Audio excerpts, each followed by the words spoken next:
కడపలో పవన్ కళ్యాణ్ కొత్త camp office దాని గురించి తెలిసినప్పటి నుంచి వైఎస్ఆర్సీపీలో ఉన్న వాళ్ళందరూ కూడా టెన్షన్ అవుతున్నారు. నిజంగా ఆయన పెడతాడని కూడా చెప్పలేదు. ఎందుకంటే ఒక మాట అన్నాడు, ఏ విధంగా అంటే కావాలనుకుంటే నేను కడపలో క్యాంప్ ఆఫీస్ పెట్టి వైసీపీ నేతల అరాచకాలకి నేను అడ్డుకట్ట వేస్తాను అనే విధంగా కొంచెం సీరియస్ అయ్యాడు అనమాట. సీరియస్ అయినప్పుడు ఆ ఆవేశంలో ఆ మాట చెప్పాడు. కానీ ఇప్పుడు వైసీపీ వాళ్ళు ఏం చేస్తున్నారు, నేతలందరూ కూడా అరే నేను చెప్పింది కదా నిజంగానే పెడతాడు అప్పటి నుంచి టెన్షన్ అవుతూ మీడియా ముందుకు వచ్చి రకరకాలుగా విమర్శలు గుప్పిస్తున్నారు. సో వాళ్ళకి విషయం తెలిసిందే, వాళ్ళు ఎప్పుడేమైనా కూడా ఎప్పుడు ఛాన్స్ దొరుకుతుందా ఈ కూటమి ప్రభుత్వం మీద ఎప్పుడు విమర్శలు చేద్దామా తిడదామా అని ఎప్పుడు కూడా అనుకుంటూనే ఉంటారు. సో ఇప్పుడు పవన్ కళ్యాణ్ ఏకంగా ఈ మాట చెప్పినప్పటి నుంచి వాళ్ళు అసలు ఒక దగ్గర ఉండలేరు అనమాట. అసలు వాళ్ళు ఇప్పుడు ఏం మాట్లాడాలి, మేము ఏం చేయాలి, ఇక్కడికి వస్తే ఖచ్చితంగా మనందరి అరాచకాలకు అడ్డుకట్ట వేస్తాడు, మనందరం జైలు పాలు అవుతాం, ఇట్లా ఫుల్ టెన్షన్ అవుతున్నారు. ముఖ్యంగా చూసుకుంటే ప్రొద్దుటూరు మాజీ ఎమ్మెల్యే రాచమల్ల శివప్రసాద్ రెడ్డి మాత్రం మీడియా ముందుకు వచ్చి ఏంటి మమ్మల్ని అరికట్టడానికి మమ్మల్ని కంట్రోల్ చేయడానికి వచ్చి క్యాంప్ ఆఫీస్ పెడతావా, మేము చిన్నపిల్లలం అనుకుంటున్నావా అనే విధంగా ఆయన కూడా కొన్ని కామెంట్ చేశాడు అనమాట. సో ముఖ్యంగా చూసుకుంటే ఇక్కడ మనం పులివెందులలోని అక్కడ జగన్ వాళ్ళ బాబాయ్ని చంపేయడం జరిగింది వివేక. సో ఆయన చంపేసిన ఇల్లు ఏదైతే ఉందో ఆ ఇంటిలోని పవన్ కళ్యాణ్ క్యాంప్ ఆఫీస్ పెట్టుకుంటే బాగుంటుందని కొంతమంది ఇది విన్నప్పటి నుంచి సజెస్ట్ చేస్తున్నారు అనమాట. దానికి సంబంధించి వివేక వాళ్ళ కూతురు సునీత కూడా సరే నేను ఇస్తా అనే విధంగా ఆమె కూడా చెప్పింది అనమాట.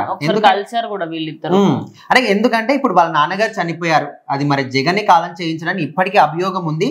కాకపోతే నిజ నిజాలు ఏంటని ఖచ్చితంగా మాత్రం ఇంకా ప్రూఫ్ కాలేదు. సో ఖచ్చితంగా ఆమె కూడా ఎప్పటి నుంచో కూడా అనుకుంటుంది. అప్పట్లో ఇక్కడ వంగల్పూడి అనిత కలిసినప్పుడు కూడా దీని గురించే మాట్లాడారు. మీరు ఖచ్చితంగా మా నాన్నకు సంబంధించి ఏవైతే రహస్యాలు ఉన్నాయో వాటిని వెలుగులోకి తీసుకురావాలని కోరుకుంటున్నాం అన్న విధంగా అప్పుడు కూడా చెప్పారు. సో అప్పటి నుంచి ఇప్పటి వరకు ఆమె అదే కోరుకుంటుంది అనమాట. సో పవన్ కళ్యాణ్ చొరవ తీసుకుంటే ఖచ్చితంగా దాని గురించి తెలుసుకుంటాడు, నిజాలు బయటికి తీసుకొస్తాడు, శిక్ష పడేటట్టు చేస్తాడని నమ్మకం ఆమెకు ఉంది. కాబట్టి ఓకే ఇక్కడ కడపలో క్యాంప్ ఆఫీస్ పెడతానని మాట చెప్పాడు. ఓకే నిజంగానే పెట్టాలనుకుంటే ఏదైతే హత్యకు గురయ్యాడో వివేక ఆ ఇంటినే ఇచ్చేస్తాను ఆఫీస్ గా అనే విధంగా ఆమె కూడా చెప్పింది. సో కొంతమంది కావాలని ఈ విషయాన్ని ఎలివేట్ చేస్తూ చెప్తున్నారు అనమాట. ఎందుకంటే పవన్ కళ్యాణ్ సంబంధించి ఆయన ఎక్కడికి వెళ్ళినా కూడా ఆయన అరాచకాలు చుట్టుముట్టు ఏ అరాచకాలు ఉన్నా వాటిని అరికడతాడు ఖచ్చితంగా. సో ఆ శక్తి గాని సామర్థ్యం గాని ఆయనకు ఉన్నాయి. ఇప్పుడు వైసీపీ వాళ్ళు కడపలో ఎన్నో అరాచకాలు చేస్తున్నారు ఇప్పటికి కూడా, కూటమి ప్రభుత్వం వచ్చినప్పటికి కూడా. సో అలాంటి వాటిని అరికట్టడానికి ఆయన ఈ ఒక మాట చెప్పాడు అనమాట. నేను కావాలనుకుంటే తలుచుకుంటే కడపలో వచ్చి కూడా క్యాంప్ ఆఫీస్ పెట్టి మీ అరాచకాలన్నింటినీ కూడా అరికడతాననే విధంగా ఆయన చెప్పాడు అనమాట. సో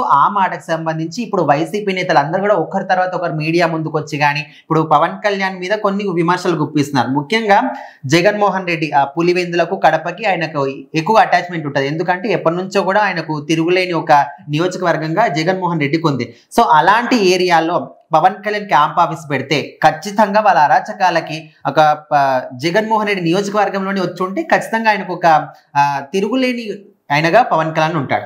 సో మొత్తానికైతే పవన్ కళ్యాణ్ ఈ మాట చెప్పినప్పటి నుంచి వైసీపీ నేతలందరూ కూడా టెన్షన్ అవుతున్నారు.